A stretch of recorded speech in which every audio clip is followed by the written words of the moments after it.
Bismillahirrahmanirrahim. Assalamualaikum warahmatullahi wabarakatuh. Selamat pagi teman-teman. Ketemu lagi ya di Google. Sebelum kita awali kuliah kita begini, kita berdoa dulu untuk rasa syukur kita, untuk keberkahan, kemudahan untuk kuliah kita pagi ini. Berdoa mulai. A'udzubillahi minasyaitonir rajim. Bismillahirrahmanirrahim. Rabbi zidna ilma warzuqna afwa bi rahmatika ya arhamar rahimin. Amin. Monggo kan? Oke. Oke ya, Bismillahirrahmanirrahim. Assalamualaikum warahmatullahi wabarakatuh. Selamat pagi. Kita lanjutin kembali acara rutin kita ya. Sebelum nanti masuk ke tanggal 28 udah mulai Stepping for Healing ya. Jadi kita akan bahas bagaimana melampaui gejala dari penyakit atau melampaui penyakitnya itu sendiri ya, dengan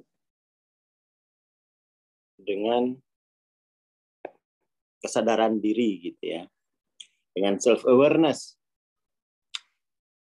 Itu nanti akan menjadi tren baru, saya kira ya, tren baru dalam dunia healing. Ini terakhir halaman berapa ya Kang ya untuk dissolving ego ini?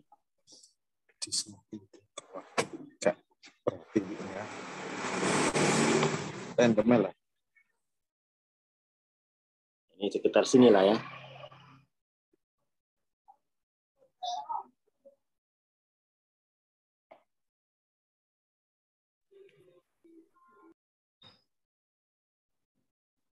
Oh ini. Ini kan udah ya. Oke. Oh ini lah ya. Jadi teman-teman yang ini yang belum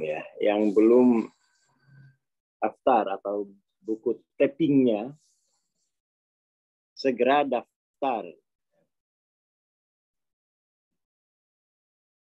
Waduh. Kayaknya hilang nih.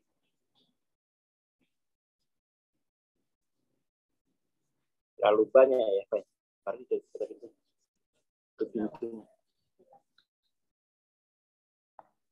Jadi itu apa ya? Karena selama ini kan kita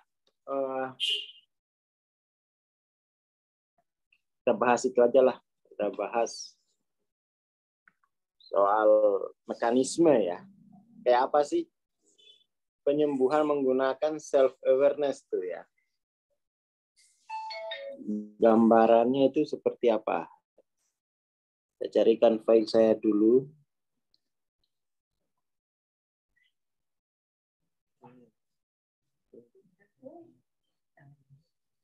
Bentar ya, saya cari. Kenapa ini kayak gini ya? Kalau jiwa jadinya dan.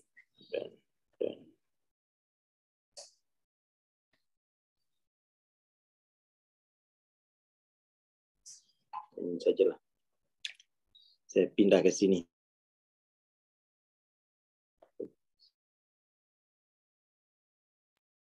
Itu gini. Jadi kalau kita lihat gen kita itu kan dia dari protein ya. Jadi kumpulan protein dari gen inilah yang menjadi blueprint DNA gitu ya. Nah, itu kalau digambarkan seperti halnya keyboard. Gen itu seperti keyboard.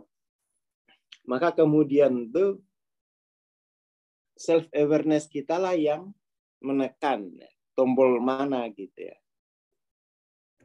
Menekan tombol-tombol yang mana itu fungsi daripada level kesadaran masing-masing.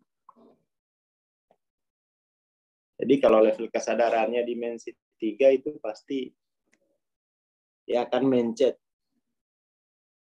gen yang berhubungan dengan stres. Gen-gen yang berhubungan dengan stres akan dia pencet gitu ya. Tapi kalau level kesadarannya tinggi, itu pasti yang mainkan tombol-tombol yang di jam 9 mana, jam 8 mana. Begitu kan.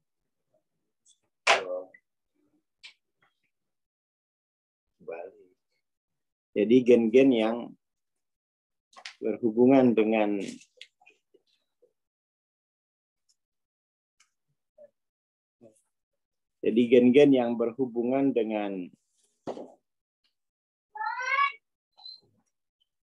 kebahagiaan gitu ya. Jadi seperti ini cara kerjanya. Selama ini tombol-tombol ini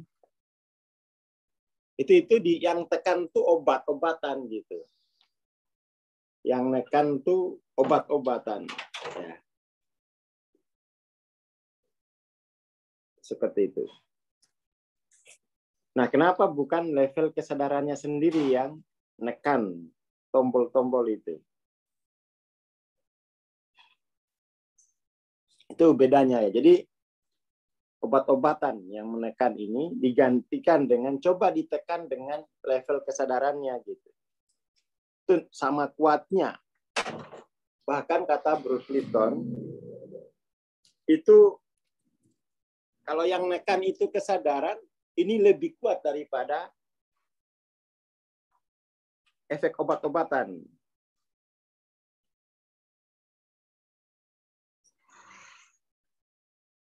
Seperti itu. Itu harus bisa dipraktekkan ya, harus bisa dipraktekkan. Tapi memang untuk bisa menekan tombol-tombol hormon bahagia itu kan harus tinggi kesadarannya, ya kan? Harus tinggi. Kayak seperti itu. Itu apa ya? Bagaimana hubungan antara level kesadaran diri dengan penyakit tertentu. Kurang lebih seperti itu. Jadi ini, tapi memang apa ya? Kelasnya itu sifatnya praktikal banget. Sifatnya praktikal itu maksudnya karena kesadaran itu kan sifatnya apa? Omnipresent, hadir di mana-mana. Jadi peserta itu dioperatorin gitu loh. Dioperatorin, dia ngobrol lalu kita ubah ya, level kesadarannya. Jadi misalnya terkait dengan event tertentu, ya kan? Terkait dengan misalnya kejadian tertentu. Di sana kan sudah ada level kesadaran kan? Misalnya kayak gini. Ketika dia mengingat event ini kan sudah ada level kesadarannya. Nah, itu yang diganti. Diganti sehingga kemudian catatan atau cetakan dari level kesadaran ini itu nanti berubah di tubuh gitu ya. Seperti itu. Jadi level kesadaran itu sebenarnya imprint dia. Maksudnya imprint itu tercetak di tubuh sebagai dalam reaksi-reaksi kimia misalnya. Tidak hanya tercetak di tubuh, tapi tercetak juga itu di saldo. Itu yang paling penting ya. Tercetak di mana-mana tuh di alam semesta. Tercetak juga di keluarga. Tercetak juga di komunitas, tercetak di kota, tercetak di peradaban. Itu jadi memang energi dari level kesadaran itu mengorganisir kemudian mentransformasi kehidupan gitu. Ya seperti itu.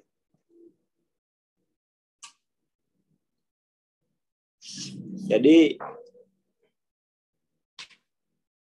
proses, jadi itu yang diperhatikan tuh level self awareness-nya gitu ya.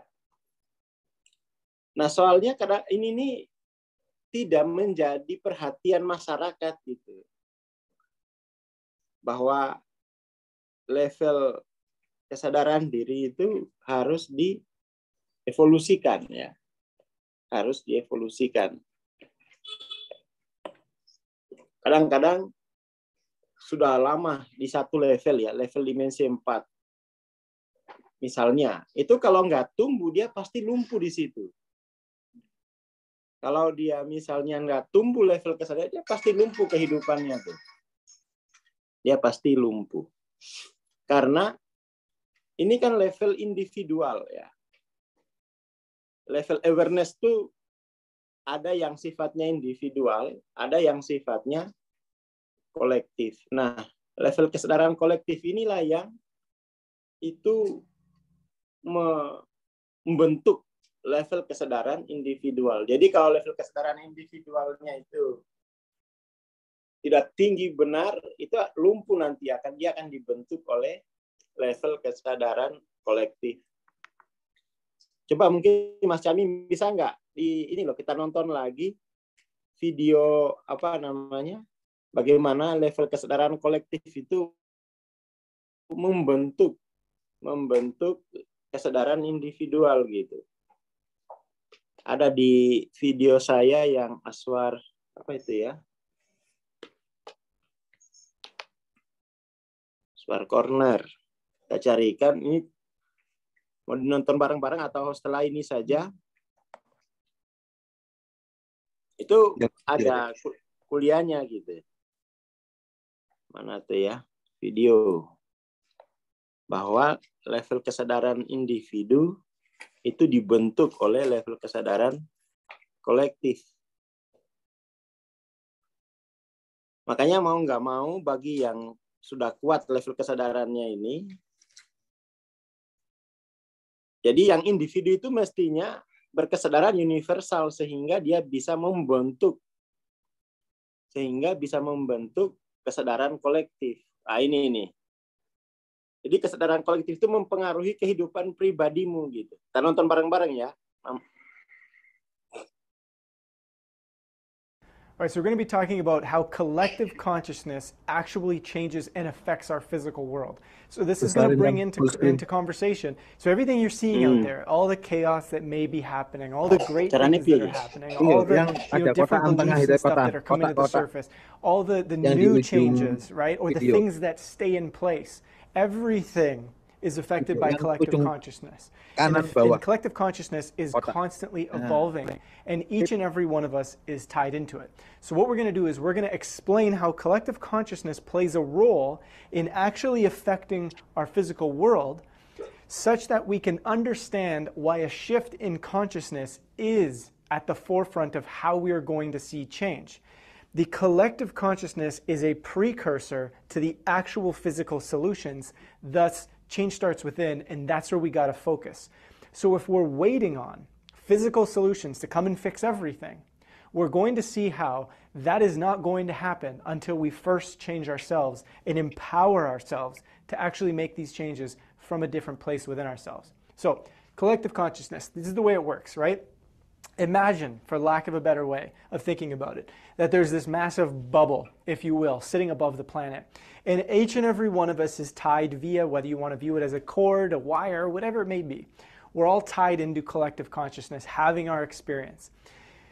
We are, and it's hard to see this, but this is basically receiving and sending. We're all receiving and sending to collective consciousness. We're receiving essentially various things about how our world is, how it works, how it's set up, how we, believe and understand things, some of the more metaphysical understandings that exist with, we're going to go through the experience, we're all souls, we're connected, we're going through an evolutionary process, but we also receive things like, diving into this one, for example, like the 4-minute mile, right? If you don't know this story, it's essentially stating things around human limitation. What we believe as a collective is possible.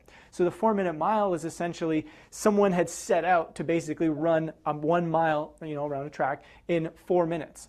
And it was believed, and even scientifically people were trying to come forth and say this, that this was impossible, that nobody could do this. And you would see people, as they would get literally within like meters of the finish, they would just collapse and fall. Jadi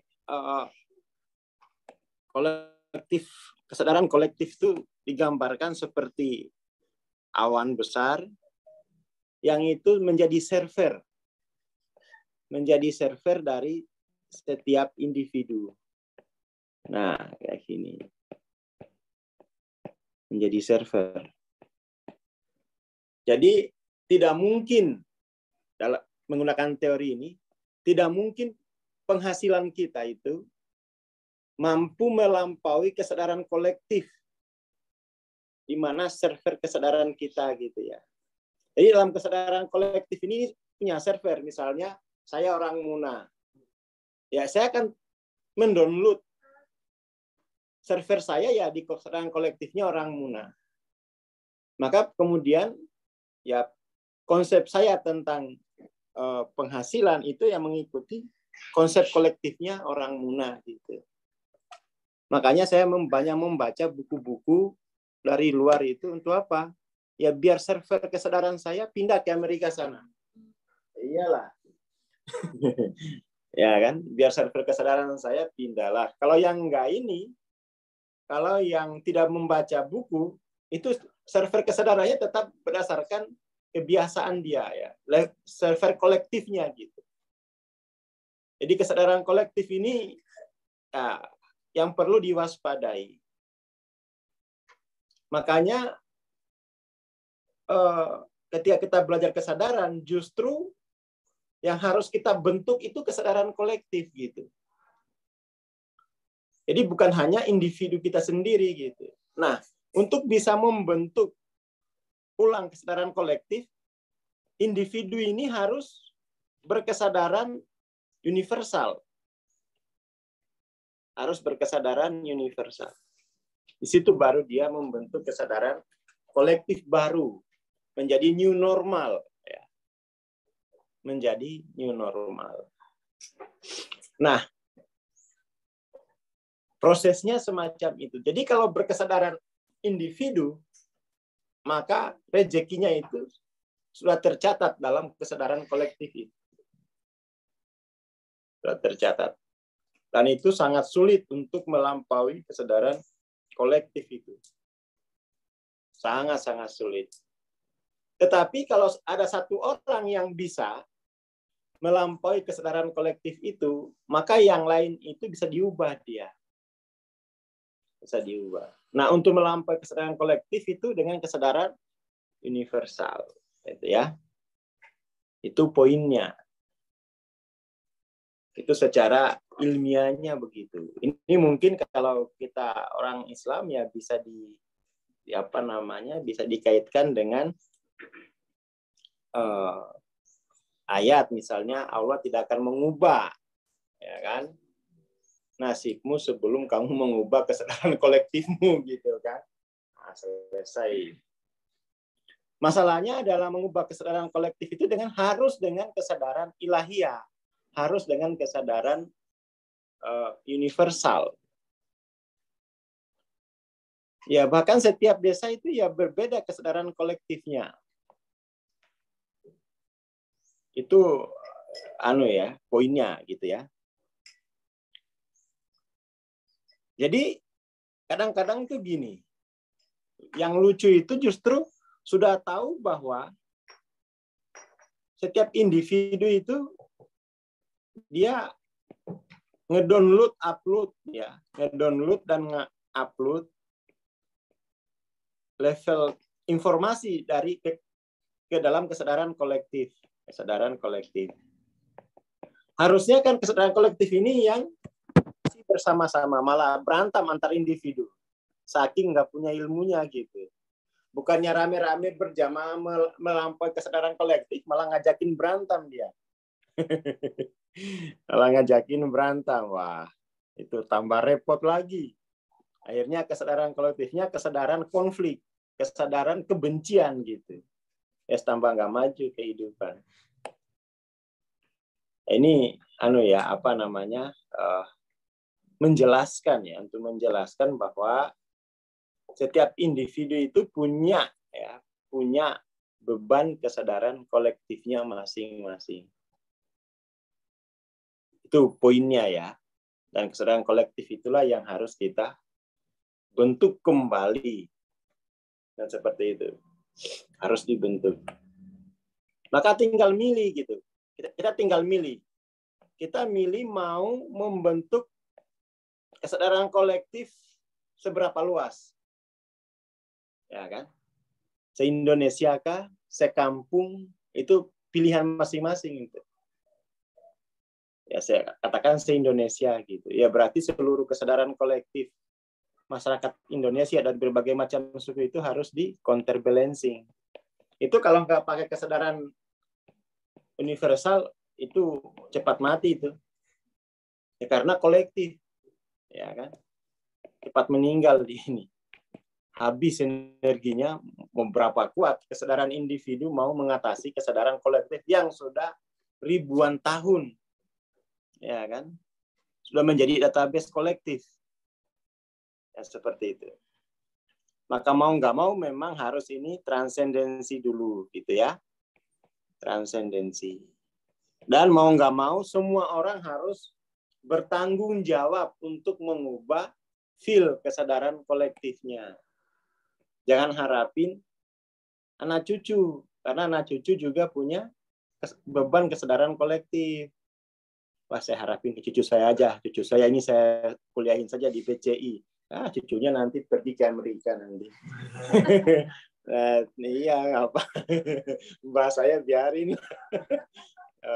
Nggak mau belajar malah nyimpan bon. Iya. Ya, ini ya poinnya. Jadi selama kita di bawah itu selalu ada traffic ya, upload, download. Ya, ini proses upload, download gitu. Download itu bisa secara bawah sadar, sementara upload harus sadar. Jadi nggak bisa upload itu tapi tidak sadar itu nggak bisa. Ini yang perlu diatasi gitu ya. Kita mengupload itu berapa? Saya paling upload itu sehari itu 2 kata, 2 kalimat aja. Nggak bisa lama-lama karena untuk upload itu harus terdefinisi gitu. Harus terdefinisi baru kita upload. Kalau nggak terdefinisi ya nggak ada yang diupload. Download aja terus gitu. Itu yang bikin lama perubahan itu. Nggak sadar upload, nggak pernah mendefinisikan apa yang akan diupload dalam kesadaran kolektif. Nggak sadar dia. Itu harus seperti itu. Makanya untuk sadar mengupload itu harus ngajar. Harus ngajar gitu ya. Nggak boleh diam-diam aja gitu. Seperti itu. Ya ini bagus nih ada. Mungkin Mas Imam nih siapa nonem ya. Ya satu orang tercerahkan itu bisa menjadi sebab berubahnya jutaan bahkan miliaran orang. Iya betul. Satu orang saja. Tapi dia harus kuat uploadnya itu. Nabi aja mengupload kesadaran kolektif itu kan berapa?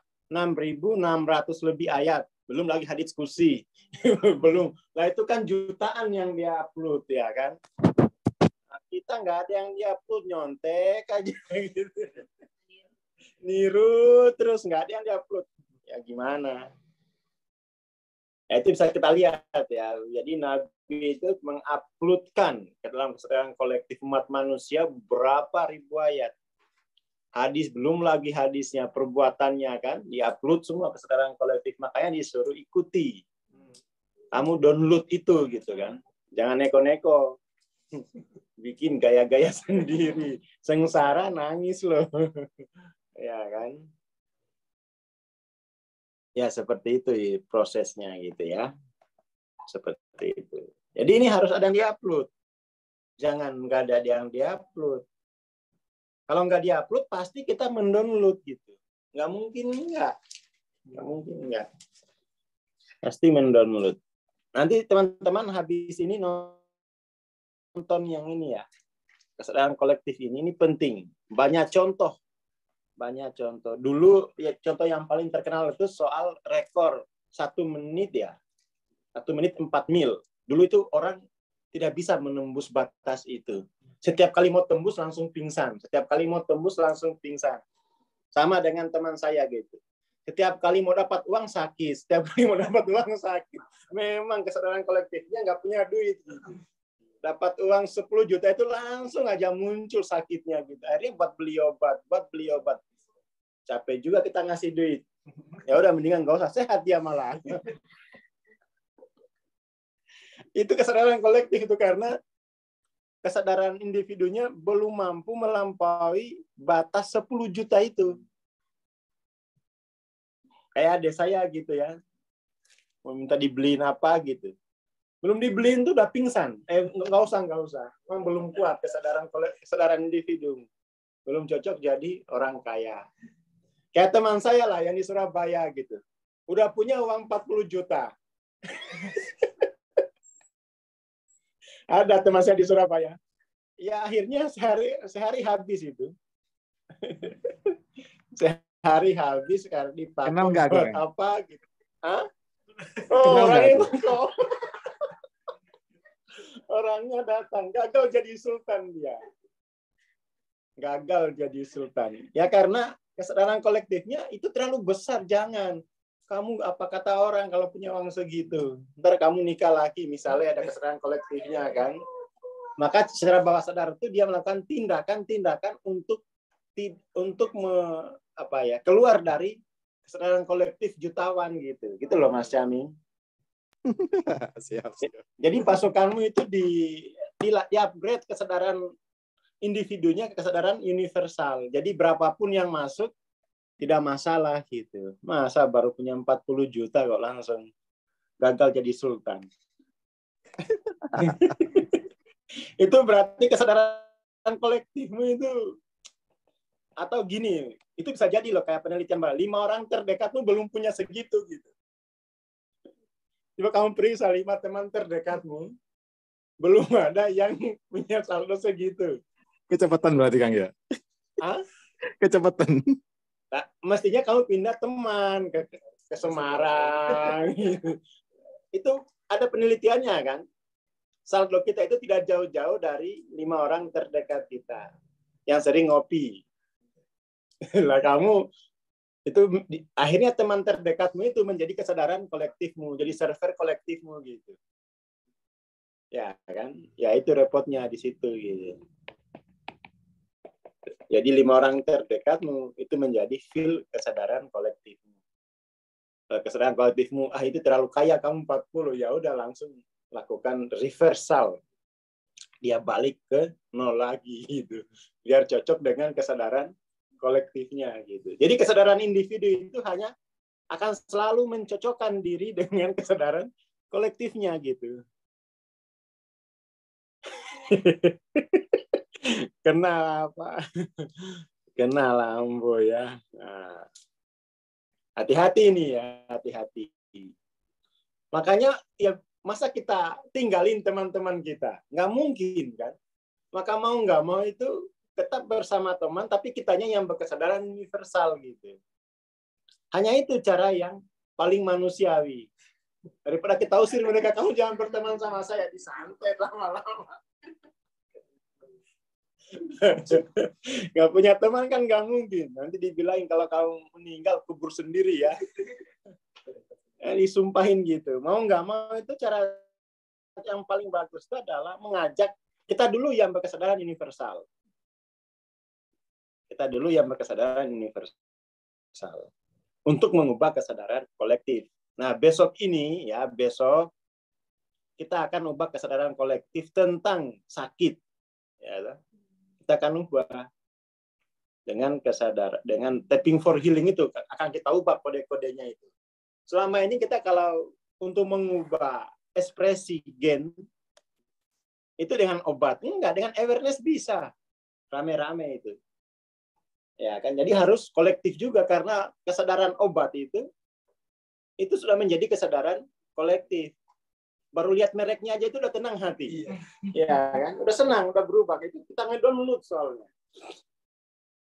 Jadi kesadaran pembuat obat itu kan pasti 499 tuh. Ya kan? Jadi dalam obat itu sudah ada self awareness 499. Makanya kita ngelihat aja itu langsung kena feel-nya, feel penemunya gitu. Feel penemunya yang kita pakai.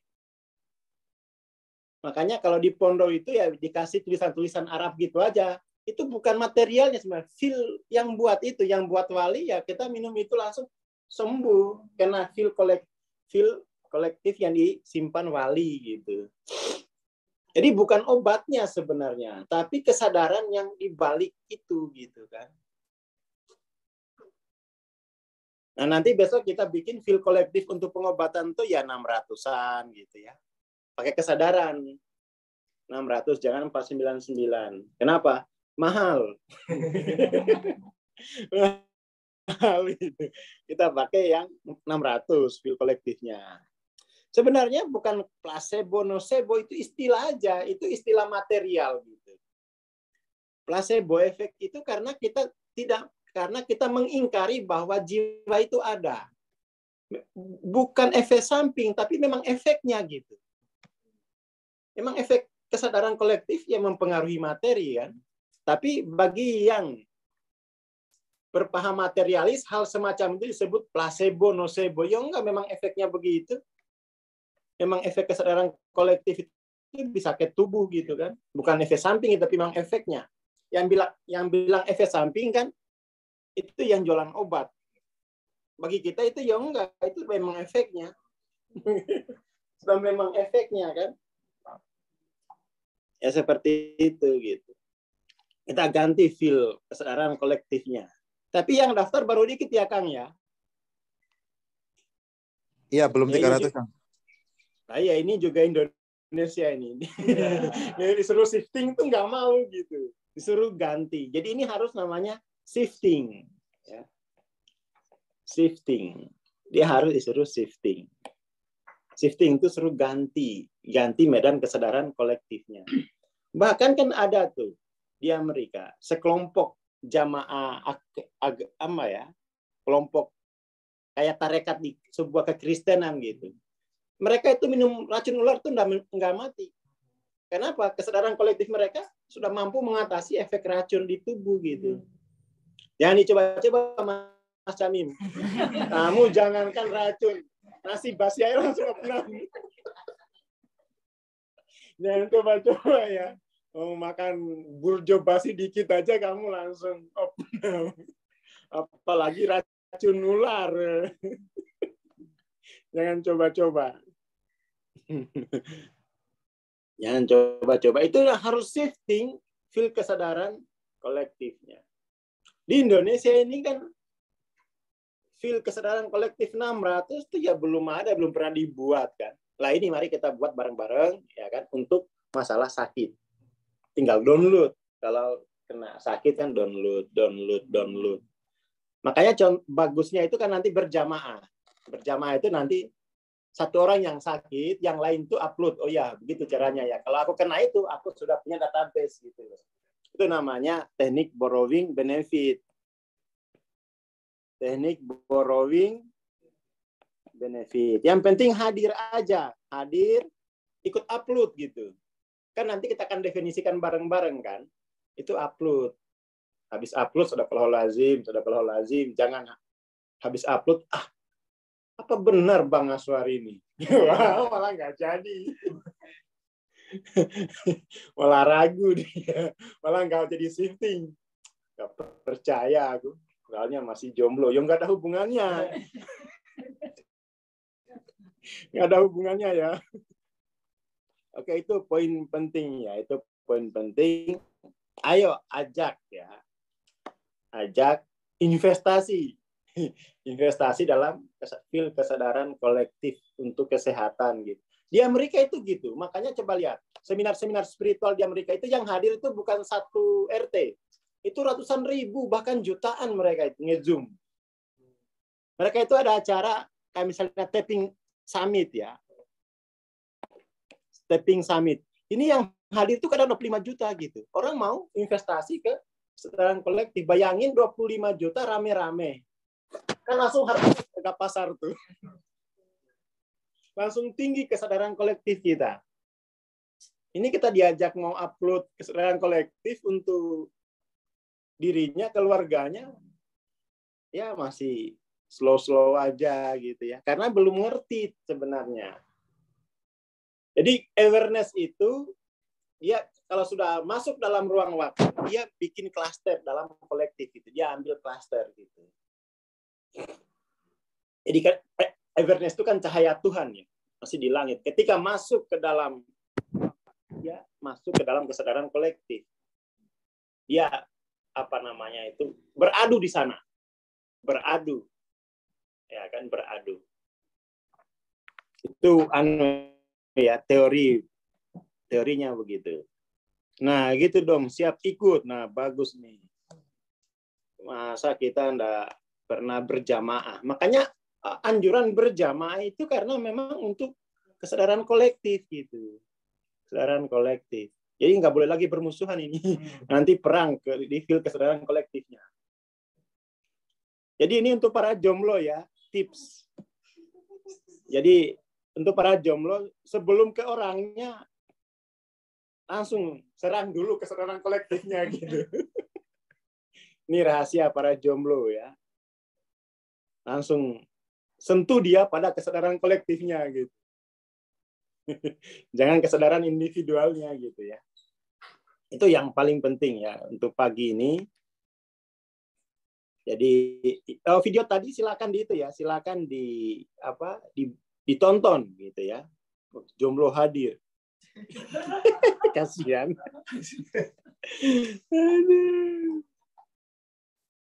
Ya ini ya harus investasi gitu. Wong murah banget.